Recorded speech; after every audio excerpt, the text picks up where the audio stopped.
नमस्कार, आप सभी का इंडिया टीवी में स्वागत है। मैं हूं अमित पालित और आप देख रहे हैं दमदार 10। और दमदार 10 में आज बात होगी बड़ी खबरों की। और पीएम मोदी के स्वदेश लौटते ही दिल्ली में सरकार बनाने को लेकर कवायद तेज हो चुकी है और बीजेपी में नए सीएम को लेकर बैठकों का दौर जारी है। तो वहीं अमृतसर में डिपोर्टेशन विमान उतारे जाने पर पंजाब सरकार ने आपत्ति जताई है।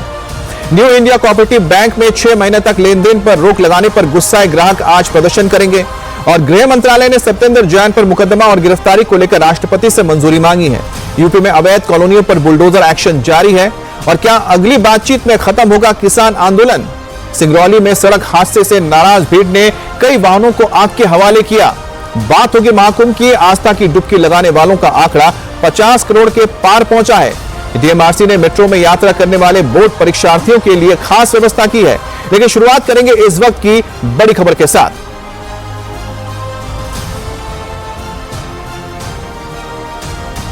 और नए सीएम पर मंथन पर बीजेपी संगठन पर बैठक है। अमेरिका से दूसरा डिपोर्टेशन बैंक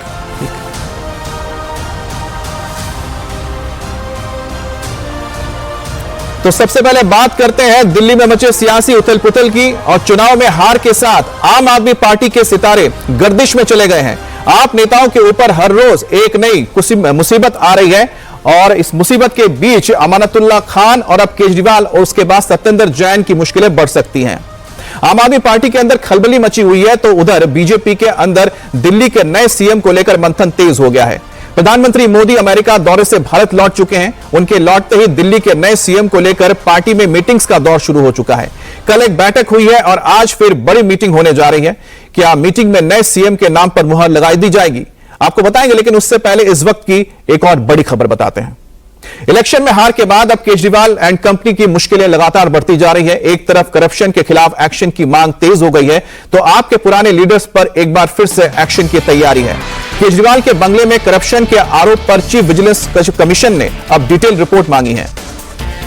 बीजेपी के नेता विजेंद्र गुप्ता ने केजरीवाल के बंगले को लेकर चीफ विजिलेंस कमीशन से शिकायत की थी, जिसके बाद चीफ विजिलेंस ऑफिसर ने फैक्ट फाइंडिंग रिपोर्ट दी है, जिसको पढ़ने के बाद अब डिटेल रिपोर्ट मांगी गई है। वहीं केजरीवाल के दूसरे साथी सत्येंद्र जैन और अमानतुल्लाह खान की मुश्किलें बढ़ती जा रही हैं। सत्येंद्र जैन पर मनी लॉन्ड्रिंग के केस में ईडी की जांच चल रही है। जैन की गिरफ्तारी के लिए केंद्रीय गृह मंत्रालय ने राष्ट्रपति से मंजूरी मांगी है। वहीं ओखला से आप विधायक अमानतुल्लाह खान पर हत्या की कोशिश के आरोपों की जांच हो रही है और लगातार दिल्ली पुलिस इस केस की जांच कर रही है और इस केस में अमानतुल्लाह खान को तलाशा जा रहा है। तो कुल मिलाकर इस वक्त 3 नेता घेरे में हैं। एक हो गए अरविंद केजरीवाल खुद जो मुखिया है, दूसरी तरफ सत्येंद्र जैन और तीसरे हैं अमानतुल्लाह खान। भास्कर हमारे साथ जुड़ गए। भास्कर, लगता है हार के बाद अब जो तमाम बड़े नेता हैं वो भी अब कानून की गिरफ्त में आने वाले हैं। और देखिए, बहुत ही स्वाभाविक बात कि जैसे ही रिजल्ट आएगा, आम आदमी पार्टी सत्ता से बाहर आएगी तो वो तमाम आरोप जो भारतीय जनता पार्टी करने लगा तो उसकी जांच तेज होगी। ताजा उदाहरण है कि सीबीसी में विजेंद्र गुप्ता ने शीश महल में हुए घोटाले की जांच के लिए एक शिकायत की थी, मतलब 2 शिकायत की थी उन्होंने। और सीबीसी के द्वारा क्रमबद्ध तरीके से उनको जानकारी दी जा रही है। सबसे पहले जैसे रिपोर्ट मंगवाई गई थी, जो डिटेल रिपोर्ट है वो आप मंगाए, उससे पहले फैक्ट फाइंडिंग रिपोर्ट मंगवाई गई थी सीबीसी के द्वारा और उससे कहीं न कहीं सीबीसी संतुष्ट हुआ है। और उसके बाद चीफ विजिलेंस ऑफिसर से वो कहा गया है कि इस मामले की डिटेल रिपोर्ट पेश की जाए और विजेंद्र गुप्ता को उसकी जानकारी हर स्टेप पे दी जा रही है। और वो बहुत ही आश्वस्त है कि जिस तरह से उस मामले में, शीश महल के मामले में नियमों को बता के काम किया गया है, इस मामले में अरविंद केजरीवाल के ऊपर में घास गिरने वाली है। और सीबीसी की मुस्तैदी से ये लग रहा है कि बहुत जल्द उनके ऊपर में ये कार्रवाई होने वाली है। और सबसे बड़ी बात कि अब उनके पास में कोई संवैधानिक संरक्षण नहीं है। वो ना तो विधायक है, ना मुख्यमंत्री है और ना ही कोई किसी भी सदन के मेंबर है। इस हिसाब से मान के चले कि उसके खिलाफ कार्रवाई की बहुत दिक्कत नहीं है। जी, तो भास्कर आप नजर बनाए रखें, इस खबर पर आगे आपसे अपडेट भी लेंगे। उधर सत्येंद्र जैन पर भी गिरफ्तारी की तलवार लटक रही है। केंद्रीय गृह मंत्रालय ने मनी लॉन्ड्रिंग के मामले में अब नेता सत्येंद्र जैन के खिलाफ मुकदमा चलाने के लिए राष्ट्रपति से अनुमति मांगी है। सूत्रों के हवाले से तो खबर है कि सत्येंद्र जैन के खिलाफ भारतीय नागरिक सुरक्षा संहिता की धारा 218 के तहत मंजूरी मांगी गई है, जिसमें दावा किया गया है कि मंत्रालय ने ईडी की जांच और पर्याप्त सबूत की मौजूदगी के आधार पर यह अनुरोध किया है।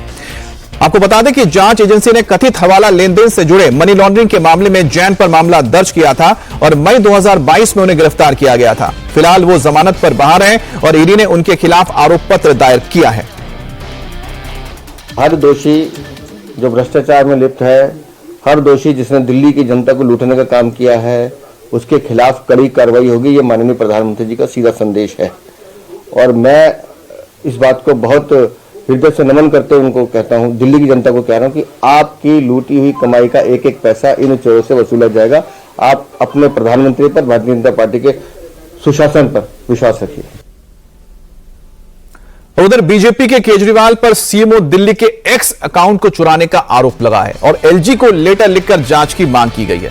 बीजेपी ने केजरीवाल पर सीएमओ दिल्ली का यूजर नेम बदलने का आरोप लगाते हुए इसे डिजिटल लूट बताया, तो दिल्ली चीफ मिनिस्टर ऑफिस ने एक्स को लेटर लिखकर कहा है कि @CMO दिल्ली के आईडी को रिस्टोर कर दिया जाए। और एक तरफ एक्स अकाउंट में हेरफेर को लेकर केजरीवाल मुश्किल में है, तो दूसरी तरफ आप जानते ही हैं कि उनके बंगले को लेकर भी अब उस पर रिपोर्ट आने जा रही है।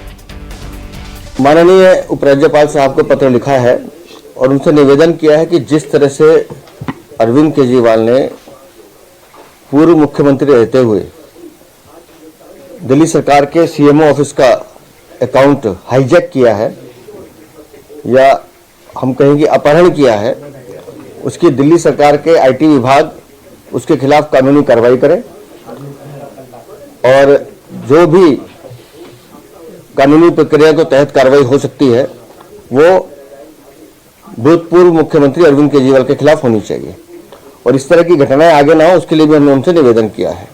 और साथ ही साथ हमने दूसरी जो विषय उसमें लिखा है कि वो कि दिल्ली की कार्यवाहक मुख्यमंत्री आतिशी मार लेना जिस तरह से भ्रांति फैला रही है, जिस तरह से झूठ बोल रही हैं, तो तुरंत पावर डिस्कॉम्स को भी आदेश दिया जाए कि वो स्वयं सामने आकर वस्तुस्थिति स्पष्ट करें कि किस तरह से दिल्ली की कार्यवाहक मुख्यमंत्री जनता को धोखा देने का और झूठ बोलने का काम कर रही हैं।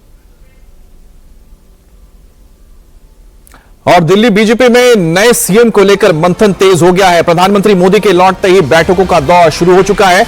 आज नई सरकार के गठन को लेकर बीजेपी की अहम बैठक होने जा रही है। मीटिंग शाम को 4 बजे होगी और बीजेपी के राष्ट्रीय महामंत्रियों की इस बैठक की अध्यक्षता जेपी नड्डा करेंगे। दिल्ली विधानसभा चुनाव में बड़ी जीत के बाद यह पहली बैठक है और मीटिंग में संगठन के चुनाव को लेकर समीक्षा की जाएगी। इससे पहले कल बीजेपी के संगठन मंत्री बीएल संतोष ने भी दिल्ली बीजेपी के नेताओं के साथ मीटिंग की है।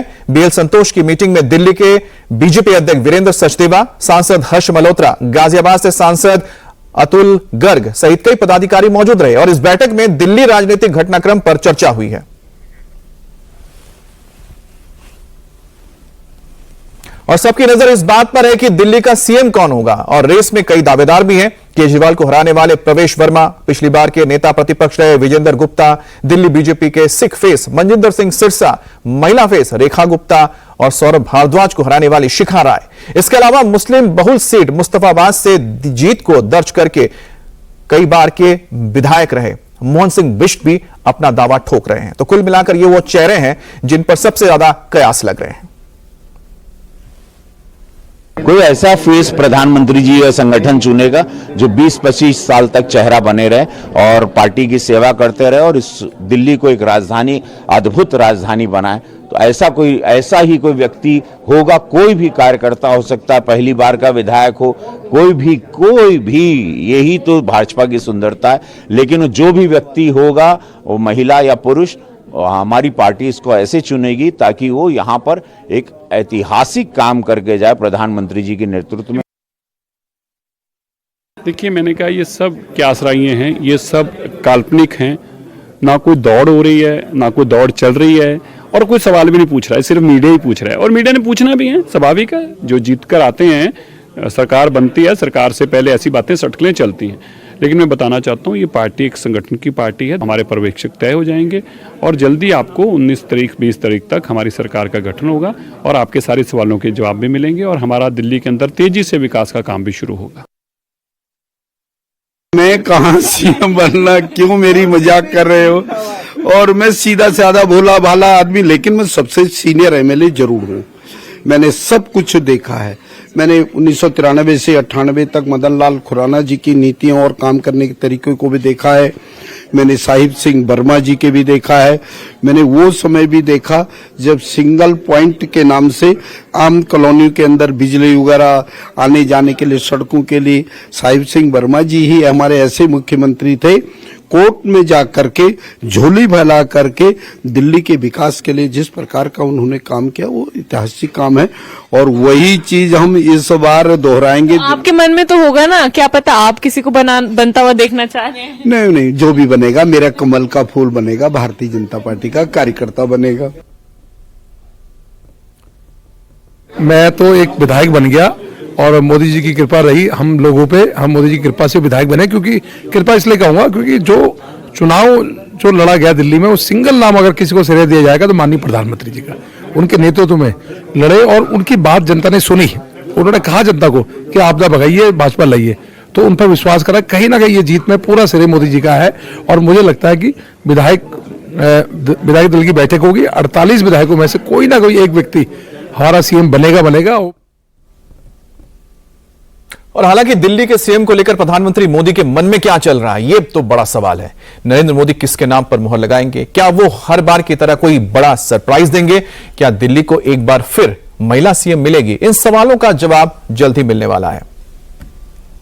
बड़े अच्छे तरीके से चलेगी, 5 साल नहीं अभी तो 30-35 साल तक चलेगी। और आखिरी सवाल, मुख्यमंत्री कौन होगा? देखिए मुख्यमंत्री जी ये संगठन और शीर्ष नेतृत्व समीकरण के आधार पर तय करता है, तो ये अभी किसी को नहीं पता कि कौन होगा, लेकिन जो भी होगा बड़ा मजबूत और दिल्ली को आगे बढ़ाने वाला होगा। अगर आपको ऐसी जिम्मेदारी मिली क्योंकि आप महिला हैं? देखिए ये शीर्ष नेतृत्व जो भी जिम्मेवारी सौंपेगा, बखूबी जिसको भी सौंपेगा वो बड़े अच्छे से निभाएगा। और बड़ी खबर प्रयागराज से आ रही है, जहां पर बड़ा सड़क हादसा हुआ है। प्रयागराज में बस और बोलेरो को आमने सामने टक्कर के बाद भीषण हादसे में 10 लोगों की जान चली गई है। और बताया जा रहा है कि ये श्रद्धालु महाकुंभ जा रहे थे, जबकि बस में सवार लोगों में से 19 घायल हैं। यह हादसा प्रयागराज मिर्जापुर हाईवे पर हुआ है और बस में सवार लोग संगम स्नान के बाद वाराणसी जा रहे थे। तस्वीरें देखकर ही आप अंदाजा लगा सकते हैं कि हादसा कितना भयावह रहा होगा। बोलेरो सवार सभी श्रद्धालु छत्तीसगढ़ के कोरबा जिले के रहने वाले थे, जो कि महाकुंभ में संगम स्नान के लिए जा रहे थे। हादसे में बस में सवार 19 श्रद्धालु भी जख्मी हुए हैं, जो संगम स्नान के बाद वाराणसी पहुंच रहे थे। सभी घायलों को अस्पताल में भर्ती किया गया है और बस में सवार सभी श्रद्धालु मध्य प्रदेश के राजगढ़ जिले के रहने वाले हैं। हादसे में जान गंवाने वालों की उम्र 25 से 45 साल के बीच है और सभी पुरुष हैं। सूचना मिलते ही पुलिस मौके पर पहुंची और घायलों को रेस्क्यू करके पास के अस्पतालों में भर्ती किया गया। वहीं डेड बॉडीज को मोर्चरी में रखवाया गया है। और प्रयागराज में बेहद दुखद सड़क हादसा हुआ तो दूसरी तरफ वीकेंड पर प्रयागराज पुलिस और प्रशासन का एक और बड़ा इम्तिहान होना है, क्योंकि अगले 2 दिन श्रद्धालुओं की भीड़ ज्यादा बढ़ सकती है। अगर अभी तक की बात करें तो महाकुंभ में रिकॉर्ड तोड़ 50 करोड़ से ज्यादा लोगों ने स्नान किया है। वीकेंड को देखते हुए पुलिस प्रशासन मुस्तैद है और अगले 2 दिनों के लिए महाकुंभ क्षेत्र को नो व्हीकल जोन घोषित किया गया है। महाकुंभ में स्नान के लिए मेहमानों का आना भी लगातार जारी है। लोकसभा स्पीकर ओम बिरला संगम में आज डुबकी लगाने वाले हैं। आज के दिन ही महाकुंभ में बेहद खास रहने वाला है, क्योंकि आज स्वच्छता का वर्ल्ड रिकॉर्ड बनेगा। आज करीब 15,000 सफाई कर्मचारियों की ओर से एक साथ घाटों की सफाई का अभियान चलाया जाएगा। ऐसे में पहला बड़ा रिकॉर्ड कायम होगा और इससे पहले 2019 में लगे कुंभ के दौरान 10,000 सफाई कर्मियों ने सफाई की थी। महाकुंभ का आज 34वां दिन है। पवित्र संगम में आस्था की डुबकी लगाने वाले श्रद्धालुओं का आंकड़ा लगातार बढ़ता जा रहा है और यह 50 करोड़ के पार पहुंच चुका है। शुक्रवार यानी कि कल भी करीब 1 करोड़ लोगों ने आस्था की डुबकी लगाई और आज भी अब तक 30 लाख से ज्यादा लोगों ने स्नान किया है। माघी पूर्णिमा के स्नान के बाद आज एक बार फिर से भीड़ बढ़ गई है। रेलवे स्टेशन का ये नज़ारा है, यहाँ से जो सड़क आ रही है ये रेलवे स्टेशन का सिविल लाइन साइट है। यहाँ से भीड़ लगातार आ रही है, लगातार ट्रेनें आ रही हैं और लोग भी आ रहे हैं, कुंभ के लिए जा रहे हैं। आप लोग कहाँ से आए हैं? हम लोग दिल्ली से आए हैं सर। आज ही स्नान करने के लिए आए हैं क्योंकि इससे पहले तो खत्म हो चुका था। हम स्नान किए हुए आज विशेष उपलक्ष्य पे आए हैं। अच्छा, कोई खास वजह आ जाने की? नहीं ऐसा कुछ नहीं है, नहाने के लिए आए हैं। नहाने के लिए आप लोग कहाँ से आए हैं? आसनसोल से आए हम। आसनसोल। आज क्या सोच के आए? आज बहुत दिन से सोच रहे थे, अचानक प्रोग्राम हुआ, बाबा बुलाए, माँ बुलाए, गंगा माँ आ गई है, संगम माँ की। चार स्नान तो खत्म हो गया, आज खास हो गया। हाँ, नहाने के लिए आए, श्रद्धा रखे थे। हाँ, खुशी से आए हैं नहाने के लिए। आज कोई खास वजह है जो आए हैं? चार स्नान तो संपन्न हो गया। खास वजह तो है ही 144 साल के बाद ये जो संगम आया है, इसमें हम लोग नहाने के लिए आए हैं। जरूरी नहीं है कि शाही स्नान के दिन में ही आए हैं, जो थोड़ा भीड़ हर दिन हम लोग के लिए शाही स्नान है, किसी भी दिन हम लोग को नहाने के लिए मिल जाए वही बहुत बड़ा बात है। इतना भीड़ में हम लोग इतना मेहनत से आ रहे हैं ताकि हम लोग स्नान कर सके। हम लोग के लिए हर दिन शाही स्नान दिन है। आज हम देख रहे हैं कि मेले में कुछ खास ज्यादा भीड़ है। आप क्या सोच के आए? हम सोच के आए ये राज्य में अच्छी व्यवस्था है, बहुत बढ़िया, और अच्छे से नहाएंगे, कोई दिक्कत नहीं। कहाँ से आए? हम राजस्थान चित्तौड़गढ़ से आए। हम झारखंड से आए। अच्छा, आज हाँ, आज माता ने हमको बुलाया है तो हम नहाने के लिए आए हैं। माँ का कृपा, धन्यवाद। देखिए तो भीड़ लगातार बढ़ती जा रही है, सभी भीड़ मेले की तरफ जा रही है। जितने भी श्रद्धालु है आज स्नान करना चाहते हैं। हम कुछ और लोगों से बात करेंगे। कहाँ से आए हैं? हम कानपुर से आए हैं। कानपुर। आज कोई खास वजह स्नान करने की? क्योंकि कई स्नान तो संपन्न हो गया। नहीं, आज भीड़ थोड़ा कम लग रही है तो इसलिए हम लोग आज आए हैं। क्या ये अमृत स्नान होगा तो और ज़्यादा भीड़ बढ़ेगी, इसलिए हम लोग आज आए हैं। आप क्या सोच के आए आज कुंभ में? बस आज भीड़ कम रहेगा इसीलिए आए। आज सारे स्नान लगभग संपन्न हो गए, एक ही बचा है। हम लोग बस अभी नहा के जाएंगे, नहाने के लिए बिल्कुल आए हैं। आज कोई खास वजह जो आए हैं कुंभ में? बस हमारा पूरा परिवार बहुत खुशी से आया है। बस कैसे लगी यहाँ से आने में? कोई दिक्कत? बस ठीक है, बस आ गए हम लोग अच्छे से, हमको यही खुशी है। तो देख सकते हैं लोगों में एक जोश है गंगा स्नान करने का। उनको जो थोड़ी बहुत परेशानी हो रही है इसको भी वो अनदेखा कर रहे हैं। उनको सिर्फ एक ही मनोकामना है, गंगा में आस्था की डुबकी लगाना। और महाकुंभ में वीकेंड के लिए खास इंतजाम भी किए गए हैं। आज और कल के लिए मेला क्षेत्र नो व्हीकल जोन घोषित किया गया है और पास होल्डर व्हीकल्स को पार्किंग में डाइवर्ट कर दिया गया है। किसी भी वाहन को अंदर एंट्री नहीं मिलेगी। यात्रियों को ऑप्शनल साधनों के इस्तेमाल का निर्देश दिया गया है। उधर वीकेंड में भीड़ को देखते हुए सीएम योगी ने एक बार फिर से अधिकारियों को कड़े निर्देश दिए हैं। योगी ने अधिकारियों को सख्ती से ट्रैफिक और क्राउड प्लान को फॉलो करने के लिए कहा है। इसके साथ ही यह भी नसीहत दी है कि महाकुंभ के रास्तों पर जाम ना लगे। सीनियर ऑफिसर खुद सड़क पर उतरें, पार्किंग स्थलों का सही से इस्तेमाल हो, सड़क किनारे गाड़ियां पार्क ना की जाए और पार्किंग स्थल से मेले तक शटल बसें चलाई जाएं। आज करीब 15,000 सफाई कर्मचारियों की ओर से एक साथ घाटों की सफाई का अभियान भी चलाया जाएगा। यह अपने आप में दुनिया के लिए एक बड़ा रिकॉर्ड है। आज महाकुंभ में स्वास्तिक द्वार के पास सेक्टर 20 पर पंचतत्व संस्था की ओर से पर्यावरण नागा संत समागम आयोजित किया जाएगा और महाकुंभ में 16 से 18 फरवरी तक अंतर्राष्ट्रीय बर्ड फेस्टिवल भी होगा। और महाकुंभ में वीआईपी मेहमानों का आज आना जारी रहेगा। आज लोकसभा के स्पीकर ओम बिरला स्नान करेंगे। इसके अलावा गोवा के सीएम प्रमोद सावंत भी आज पहुंच रहे हैं प्रयागराज, जहां वो स्नान करेंगे। और 16 फरवरी का दिन बड़ा खास माना जा रहा है क्योंकि विपक्ष के नेता यानी नेता प्रतिपक्ष संसद में लोकसभा में राहुल गांधी स्नान के लिए पहुंचेंगे। उनके साथ उनकी बहन और साथ ही सांसद प्रियंका वाड्रा भी मौजूद रहेंगी। तो ये वीवीआईपी चेहरे हैं जो अगले कुछ दिनों तक अब संगम नगरी में नजर आएंगे। अब खबर उत्तर प्रदेश के यूपी से और खासतौर पर राजधानी लखनऊ से, जहां समाजवादी व्यापार सभा के राष्ट्रीय अध्यक्ष को लेकर संग्राम छिड़ गया है। लखनऊ में सपा दफ्तर के बाहर इस वक्त सुरक्षा बढ़ा दी गई है। अखिलेश यादव के घर पर सिक्योरिटी बढ़ाई गई है। कल देर रात सपा के एक्स हैंडल से पोस्ट किया गया। पार्टी ने आरोप लगाया कि सपा नेता मनीष जगन अग्रवाल को जबरन पुलिस उनके घर से उठाकर ले गई है। लखनऊ में हलचल भी इस वक्त बढ़ गई है। सपा दफ्तर के बाहर सुरक्षा बढ़ाई गई है। पुलिस फोर्स की टीम को सपा दफ्तर के बाहर डिप्लॉय किया गया है और बैरिकेड्स भी लगाए गए हैं। अभी तक पुलिस की तरफ से गिरफ्तारी या फिर हिरासत को लेकर कोई भी बयान नहीं आया है। आपको बता दें कि पहले भी लखनऊ पुलिस ने मनीष जगन अग्रवाल को हिरासत में लिया था। उस वक्त सपा अध्यक्ष अखिलेश यादव खुद डीजीपी ऑफिस पहुंच गए थे और कार्रवाई का विरोध किया था। सपा के एक पोस्ट में आरोप लगाया गया है कि मनीष हाई ब्लड प्रेशर के मरीज हैं। अगर उन्हें कोई नुकसान पहुंचता है तो लखनऊ पुलिस इसके लिए जिम्मेदार होगी।